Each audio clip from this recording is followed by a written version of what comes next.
Bismillahir Rahmanir Rahim. In this video, we will discuss about the acceleration. That what it is acceleration during the motion. The motion is the changing of the position of the body. And the body starts from one position to and goes to another position. When we said that the body is in motion, while the motion in the sometimes the body starts speeds up and sometimes the body speeds down.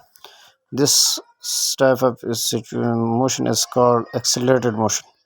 When the body speeds up, its acceleration its speed increases and is known as positive acceleration.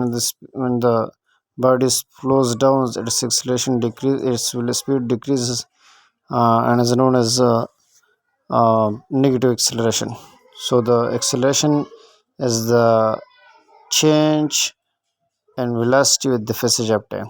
When there is large change and the velocity in smaller time, so the acceleration will be greater. When there is a large change, small change and larger time, then the acceleration will be smaller.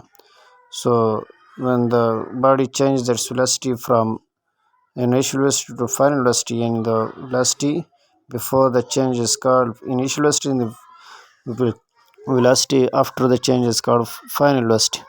Then the change in velocity with respect to time is known as acceleration. Acceleration is many types. One is positive acceleration and the other is negative acceleration. It is the types. These are the types of linear acceleration. And another type of acceleration is the radial acceleration. When the body circulates in the circle, it changes its direction and speed also. So it is called as radial acceleration.